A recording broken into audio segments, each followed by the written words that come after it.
ស្ដីហ្វេនៗជាទីស្រឡាញ់ទាំងអស់គ្នាសូមស្វាគមន៍សាជាថ្មីការមកកាន់ Channel របស់ Admin នៅថ្ងៃនេះ Admin នឹងមកសម្ដែងរឿង The Best Thing ភាគទី2ដែលជាភាគបន្តតែមុននឹងចូលដល់សាច់រឿង Admin ក៏សូមឲ្យបងប្អូនទាំងអស់គ្នាកុំភ្លេចជួយចុច Subscribe Channel របស់ Admin អ្នកមុនផងដែរតែអញ្ចឹងកុំឲ្យខាតពេលយូរទៅទស្សនាជាមួយ Admin ទាំងអស់គ្ន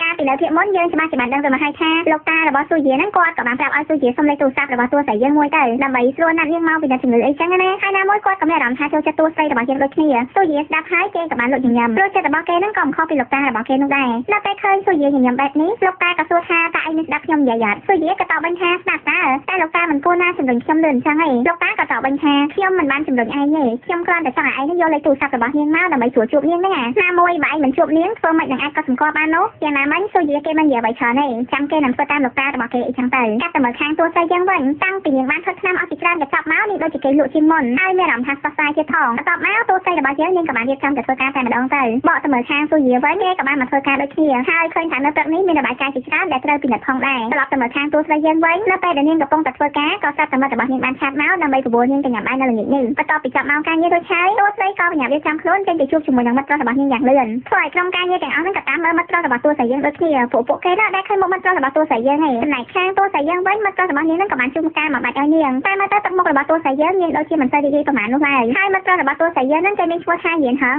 បកទៅមើលខាងស៊ូយាវិញគេក៏បានចេញពីធ្វើការដូចគ្នាកំឡុងពេលដើរចេញពីមន្ទីរពេទ្យស៊ូយាគេក៏បានងាកទៅឃើញការលីជាច្រើនដែលគេកំពុងតែដាក់ក្នុងមន្ទីរពេទ្យជាហេតុធ្វើឲ្យគេហ្នឹងក៏នឹកឃើញដល់តួស្រីរបស់យើងអីចឹងទៅងាកមកមើលខាងតួស្រីជាបន្តវិញថ្ងៃនេះនាងបានមកដល់ភោជនីយដ្ឋានមួយជាមួយនឹងមិត្តប្រុសរបស់នាងហើយនាងក៏បានយកទូរស័ព្ទមកថតចានម្ហូបទៀតផងជាហេតុធ្វើឲ្យយៀនហឹងហ្នឹងគេមិនពេញចិត្តនោះឡើយគេក៏ស្ដីឲ្យតួស្រីយើងថាមិនបានជាអូនចេះតែប្រើទូរស័ព្ទរហូតចឹងតួស្រីក៏ប្រាប់ថាពេលនេះខាងសន្តាគារហ្នឹងកំពុងតែរកមីនុយម្ហូបថ្មីដូច្នេះអូនចង់ថតវាទុកដើម្បីផ្ញើឲ្យសៀងយ៉ាយកគំរូតាមហ្នឹងណានៅពេលលើចឹងយៀនហឹងគេក៏បានសួរវិញថាមិនក៏សៀងយ៉ានាងប្រឹងធ្វើការខ្លាំងមែននាងគួរទៅរៀបការជាមួយនឹងបរិះអ្នកមានទៅព្រោះនាងនៅក្មេងខ្លាំងណាតួស្រីក៏ប្រាប់វិញថាការប៉ះទៅសៀងយ៉ានាងមិនខ្វះមនុស្សតាមឆ្លាញ់នាងនោះទេតែនាងចូលចិត្តធ្វើការខ្លួនឯងច្រើនជាងនៅពេលលើបែបនេះយៀនហឹងហ្នឹងគេក៏បានអស់សំណើចរួចក៏និយាយទៅវិញថាពួកអូនពិតជាមិនល្អនឹងគ្នាខ្លាំងណាម្នាក់ខំធ្វើការដើម្បីរកលុយហើយម្នាក់ទៀតហ្នឹងចង់ទៅរៀននៅបរទេសដើម្បីមកបម្រើការងារតែតួស្រីហ្នឹងក៏ប្រាប់វិញថាអូនមានតន់ដាក់ពាក្យទៅរៀនណាអូនគ្រាន់តែមានកម្រោងហ្នឹងយ៉ាងណាមិញយៀនហឹងគេមិនចូលចិត្តទេហើយគេក៏ចង់ឲ្យតួស្រីរបស់យើងទៅធ្វើការអន់អញ្ចឹងនោះដែរណាមួយទៀតនាងចង់ទៅរៀននៅបរទេសដើម្បីទៅយកមកធ្វើការនៅក្នុងសន្តាគារហ្នឹងចង់តាមវាបានប្រយោជន៍អីទៅមិនតែតំណយៀនហឹងគេថាទាំងសំណុំពរឲ្យតួស្រីយើងនោះលាឈប់ពីការងារទៀតផ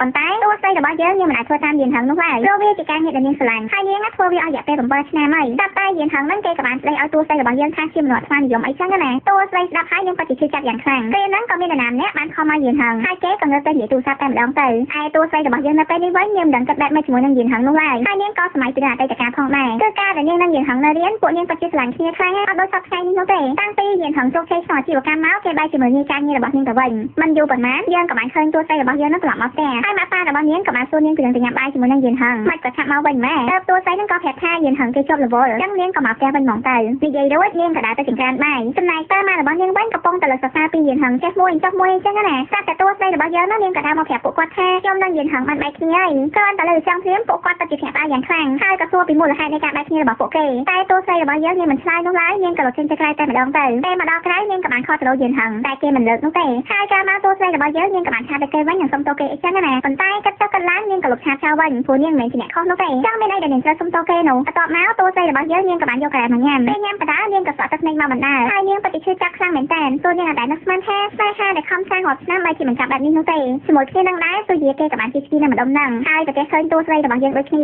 ាស៊ូយាគេបានសួរនាងថាមិនបានជានាងនៅទីនេះម្នាក់ឯងចឹងតួស្រីក៏ប្រាប់ថាខ្ញុំចង់មកអង្គុយលេងបន្តិចចឹងណានៅពេលលើចឹងស៊ូយាហ្នឹងគេក៏បានងាកទៅមើលក្រែដែលនាងកំពុងតែញ៉ាំហើយគេក៏បានស្ដីឲ្យនាងថាមិនបានជានាងញ៉ាំរបស់ត្រជាក់អញ្ចឹងក្រែខ្ញុំបានហាមនាងហើយតែតួស្រីរបស់យើងអ្នកដឹងតែឆ្លើយថាមកទេតើស៊ូយាហ្នឹងគេក៏បានឲ្យនាងញ៉ាំទៀតទៅចឹងព្រោះចូលជាញ៉ាំហើយហ្នឹងទៀតពេលហ្នឹងដែរស៊ូយាគេក៏សួរទៀតថាមកយាយឆ្នាំដែលខ្ញុំឲ្យនាងតើវាមានប្រសិទ្ធភាពអត់តួស្រីក៏ប្រាប់ថាមកយាយនេះខ្ញុំគេលក់វិញហើយស៊ូយាលើចឹងគេក៏បានស្វែងចិត្តយ៉ាងខ្លាំងហើយគេក៏សួរទៀតថាតើនាងកាត់អីមែនទេឬមួយក៏ជួបរឿងអីនៅកន្លែងការងារមែនបានជាមុខរបស់នាងសេះខ្លាំងម៉ែប៉ុន្តែតួស្រីរបស់យើងហ្នឹងក៏កវិស្បាតើស៊ូយាហ្នឹងក៏សួរទៀតថាឬមួយក៏នាងមានចំនួនជាមួយអ្នកណាមែនជាមួយមិត្តប្រុសមែនទេនៅពេលលើគេសួរចឹងតួស្រីក៏បានងក់ក្បាលគេហៅធ្វើឲ្យស៊ូយាហ្នឹងដូចជារៀងសញ្ញាចិត្តបន្តិចហើយនាងក៏ប្រាប់គេតាមនឹងអីចឹងទៅលោកពេលឃើញតួស្រីរបស់យើងចង់យំផងនោះស៊ូយាហ្នឹងគេក៏បង្រៀននាងពីរបៀបធ្វើចិត្តឲ្យបានធូរស្រាលដោយឲ្យនាងហ្នឹងយកដៃទៅចុចចំកណ្ដាលដើមទ្រូងហើយញីវាទៅមកអីចឹងណាបន្ទាប់ពីធ្វើតាមដូចហើយតួស្រីក៏បានធូរស្រាលបន្តិចហើយស៊ូយាហ្នឹងគេក៏បានណែនាំនាងបន្ថែមទៀតបើសិនជានាងឈឺចាប់រឿងអ្វីមួយនាងគួរតែដករឿងហ្នឹងចេញពីបេះដូងរបស់នាងទៅនោះនាងនឹងប្រសើរឡើងជាមិនខានបន្ទាប់មកស៊ូយាគេក៏សុំលាតួស្រីរបស់យើងត្រឡប់ទៅវិញតែគេក៏ឈៀបប្រាប់ទៀតថាបើសិនជានាងគេងលក់ទេនាងអាចយកផ្លែប៉ោមទៅដាក់ក្នុងបន្ទប់បានព្រោះខ្លឹមផ្លែប៉ោមវានឹងជួយឲ្យនាងគេងលក់និយាយរួចគេក៏លាទៅមុនហ្មងទៅលោកពេលដែលតួស្រីរបស់យើងត្រឡប់មកដល់ផ្ទះវិញនាងក៏បានឃ ឃើញម៉ាក់ប៉ារបស់នាងកំពុងតែចាំនាងហើយនាងក៏ប្រាប់ទៅកាន់ពួកគាត់ថាប៉ាម៉ាក់កុំបារម្ភអីខ្ញុំមិនអីនោះទេហើយពួកខ្ញុំក៏មិនបាច់បែកគ្នាដែរអញ្ចឹងម៉ាក់ប៉ាកំព្រួយអីមកពេលមករយៈនេះខ្ញុំខំនៅការងារច្រើនពេកទៅបានជាគិតតែបែបនេះអញ្ចឹងខ្ញុំសូមចូលគេងមុនហើយនិយាយរួចនាងក៏សូមលាពួកគាត់ចូលគេងតែម្ដងទៅប៉ុន្តែនាងមិនសេចយកផ្លែប៉នទៅជាមួយនោះទេហើយមុននឹងចូលគេងហ្នឹងតួស្រីរបស់យើងនាងក៏បានឆាប់ទៅយៀនហងដើម្បីណាត់គេងនិយាយគ្នាអីចឹងណាព្រោះចិត្តរបស់នាងមិនអាចគ្មានគេបានទេបន្ទាប់មកតួស្រីរបស់យើងនាងក៏បានយកផ្លែប៉នមកហើយប៉ុន្តែ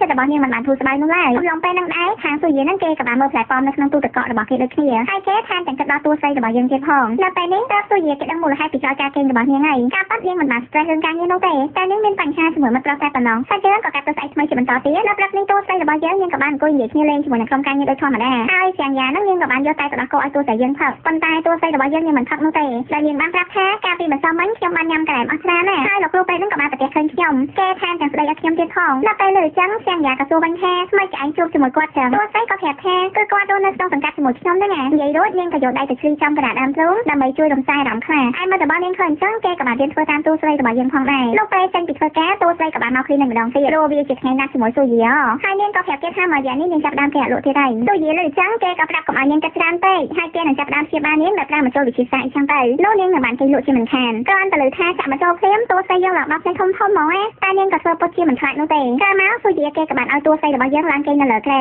ហើយគេក៏ចាប់ដើមចាក់បញ្ចូលតែម្ដងដោយបញ្ចូលទី1ហ្នឹងគឺចាក់នៅលើក្បាលហើយបញ្ចូលទី2ហ្នឹងគឺចាក់នៅជាចដៃកំឡុងពេលចាក់តួស្រីក៏បានសម្លឹងមើលមុខរបស់ស៊ូយីតែពេលឃើញគេងាកមកនាងក៏បែរមុខចេញយ៉ាងលឿនជាហេតុធ្វើឲ្យស៊ូយីគេឡើងអត់សំណើចតែម្ដងបន្ទាប់មកស៊ូយីគេក៏យកបញ្ចូលហ្នឹងមកចាក់តាមជីកចម្រាមជើងវិញក្រោយពីចាក់រួចហើយគេក៏ប្រាប់ឲ្យតួស្រីយើងហ្នឹងសម្រាប់បន្តិចទៅដើម្បីសម្រួលអារម្មណ៍អីចឹងណានិយាយរួចគេក៏បានទិញវាំងននបិទដើម្បីនាងសម្រាប់ស្រួលខ្លួនផងដែរកាលមកទៀតស៊ូយីគេក៏បានដើរមកតុរបស់គេវិញហើយគេក៏បានយករូបกระดาษរបស់តួស្រីយើងយកមកមើលការពិតទៅតួស្រីរបស់យើងនាងបកកែបាត់រូបกระดาษខ្លាំងរូបអីក៏នាងចេះបាត់ដែរមិនយូរប៉ុន្មានម៉ោងកំណត់ក៏បានមកដល់ហើយស៊ូយីហ្នឹងគេក៏បានទៅបាក់វាំងននដើម្បីមើលតួស្រីយើងតែមិននឹកស្មានថានាងកំពុងតែគេងយ៉ាងស្រួលទៅវិញស៊ូយីឃើញអញ្ចឹងគេក៏មិនរំខាននាងនោះដែរគេក៏ទុកឲ្យនាងគេងយ៉ាងបានស្រួលចោលឆ្លៀតពេលតួស្រីរបស់យើងគេងស៊ូយីគេក៏បានធ្វើថងក្អប់មួយឲ្យនាងទៀតផងពេលហ្នឹងតួស្រីរបស់យើងនាងក៏បានភ្ញាក់ពីគេងហើយនាងពិតជាភ្ញាក់ផ្អើលយ៉ាងខ្លាំងមិននឹកស្មានថាខ្លួនឯងគេងលក់អញ្ចឹងសោះដោយសារតែនាងគេងយូរពេកនាងពិតជាកែងចិត្តស៊ូយីយ៉ាងខ្លាំងហើយនាងក៏សុំលាត្រឡប់ទៅវិញតែស៊ូយីហ្នឹងគេក៏បានបកគោថងក្អប់ឲ្យតួស្រីរបស់យើងនិងបង្រំសុំលេខរបស់នាងប៉ុន្តែតួស្រីរបស់យើងនាងក៏បានសួរតម្លៃថងក្អប់ហ្នឹងតែស៊ូយីគេមិនយកនោះទេតែតួស្រីរបស់យើងហ្នឹងនាងក៏សុំលាស៊ូយីតែម្ដងគេហេតុធ្វើឲ្យស៊ូយីឡើងសែទៀតហើយព្រោះអត់បានសុំលេខតួស្រីយើងងាកមកមើលតួស្រីរបស់យើងវិញនាងដើរបដាហត់ថងក្អប់បដាព្រោះនាងពិតជាមានអារម្មណ៍ថាល្អខ្លាំងមែនទែនលោកស្អែកបន្ទាប់តួស្រីរបស់យើងនាងក៏បានមកធ្វើការដូចធម្មតាហើយនាងនិងក្រុមការងារហ្នឹងក៏កំពុងតែនាំគ្នាពិភាក្សារឿងការងារខ្លះៗផងដែរព្រោះភ្ញៀវ VIP ហ្នឹងចិត្តមកស្នាក់នៅសន្តាគារមួយនេះដូច្នេះតួស្រីរបស់យើងនិងក្រុមការងារពិតជាមមាញឹកខ្លាំងមែនទែនបកទៅមើលខាងស៊ូយីវិញនៅពេលដែលគេចេញពីធ្វើការមិត្តរបស់គេក៏ប្រមូលគេទៅណាត់ជួបនារីម្នាក់ជាមួយគ្នាថាមិនត្រូវស៊ូយីគេអាចនឹងរកបានមិត្តស្រីអីចឹងណាប៉ុន្តែស៊ូយីគេអត់ទៅទេហើយគេក៏ប្រាប់ទៅកាន់មិត្តរបស់គេថាឯងគួរតែសម្លឹងមើលនារីណាម្នាក់នៅក្នុងមន្ទីរពេទ្យយើងនឹងទៅល្អជាងដើម្បីងាយស្រួលទៅណាទៅណីជាមួយគ្នា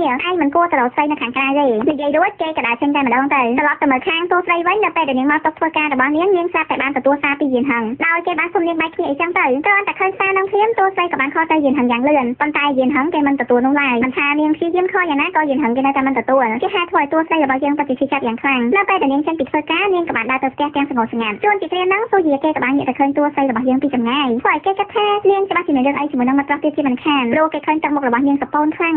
សាច់រឿងក៏បានកាត់ទៅស្អែកថ្មីជាបន្តទៀតនៅថ្ងៃនេះក្នុងសន្តាគាររបស់តួស្រីយើងពិតជាមមាញឹកខ្លាំងមែនទែនព្រោះតែភ្ញៀវ VIP គេបានមកដល់ហ្នឹងហើយឃើញថាតួស្រីរបស់យើងនៅឡងវល់ពេញនឹងតែម្ដងកាត់ទៅមើលខាងស៊ូយីវិញគេកំពុងតែបញ្យល់សិស្សប្អូនពីមុខងារនៃជំងឺខ្លះៗនិងវិធីការពារកុំឲ្យឆ្លងមេរោគដល់អ្នកជំងឺអីចឹងទៅបន្ទាប់ពីបញ្យល់រួចហើយស៊ូយីគេក៏បានចេញមកក្រៅវិញស្រាប់តែឃើញប្អូនរបស់គេហ្នឹងកំពុងតែឈរមុខទ្វារតែគេដឹងថាប្អូនរបស់គេមិនបានមករកគេនោះទេគឺគេមករកសិស្សប្អូនស្រីរបស់គេហ្នឹងជាមួយគ្នានឹងដែរស៊ូយីគេក៏បានងាកទៅឃើញព័ត៌មានចុះផ្សាយពីខាងសន្តាគាររបស់តួស្រីយើងហើយថែមទាំងឃើញតួស្រីរបស់យើងនៅក្នុងទូរទស្សន៍ទៀតផងប៉ុន្តែមើលទៅសភាពរបស់នាងពេលនេះដូចជាហត់នឿយខ្លាំងហើយស៊ូយីហ្នឹងគេក៏មានការបារម្ភពីនាងដូចគ្នាត្រឡប់ទៅមើលខាងតួស្រីយើងវិញបន្ទាប់ពីហត់នឿយពេញមួយថ្ងៃហើយនោះពេលនេះលោកប្រធានក៏បានធ្វើការប្រជុំហើយគាត់ក៏ប្រាប់ទៀតថាប្រហែលថ្ងៃហ្នឹងមានភ្ញៀវពិសេសមកបន្ថែមទៀតចឹងឲ្យគ្រប់គ្នានោះរៀបចំឲ្យបានល្អអីចឹងទៅហើយលោកប្រធានហ្នឹងក៏បានសួរតួស្រីរបស់យើងពីបញ្ជីឈ្មោះតែនាងបែរជាផ្លឹកមិនឮគាត់ហើយទៅវិញលោកពេលប្រជុំចប់តួស្រីក៏បានចេញមកឈរនៅខាងក្រៅហើយមិត្តរបស់នាងពីរនាក់ហ្នឹងពួកគេក៏បានដើរមកមើលតួស្រីរបស់យើងព្រោះពួកគេដឹងថានាងបែកគ្នាជាមួយមិត្តប្រុសមិនតែប៉ុណ្ណោះពួកគេថែមទាំងឲ្យតួស្រីរបស់យើងហ្នឹងដាក់ច្បាប់សម្រាប់ពី3ថ្ងៃសិនទៅដើម្បីរងាប់ចិត្តអីចឹងណាឬមួយក៏ទៅជួបគ្រូពេទ្យពិនិត្យមើលជំងឺក៏បានប៉ុន្តែតួស្រីរបស់យើងនាងមិនឈប់នោះទេចាំនាងធ្វើកិច្ចការរួចរាល់សិនចាំនាងនឹងដាក់ច្បាប់សម្រាប់អីចឹងណាពួកគេទាំងពីរឮហើយក៏បានយកព្រមងាកទៅមើលខាងស៊ូយីវិញគេនៅតែរងចាំមើលតួស្រីរបស់យើងនៅ clinic ព្រោះថ្ងៃនេះជាថ្ងៃណាស់តប៉ុន្តែបែរជាមិនឃើញនាងទៅវិញព្រោះឲ្យស៊ូយីមានអារម្មណ៍មិនស្ងប់នោះឡើយខាងតួស្រីវិញនាងកំពុងតែគិតពីរឿងមិត្តប្រុសរបស់នាងតែនាងក៏ព្យាយាមធ្វើចិត្តតាមអ្វីដែលស៊ូយីប្រាប់ហើយគេបានប្រាប់ឲ្យនាងបោះបង់ចោលសម្ពាធអីចឹងណា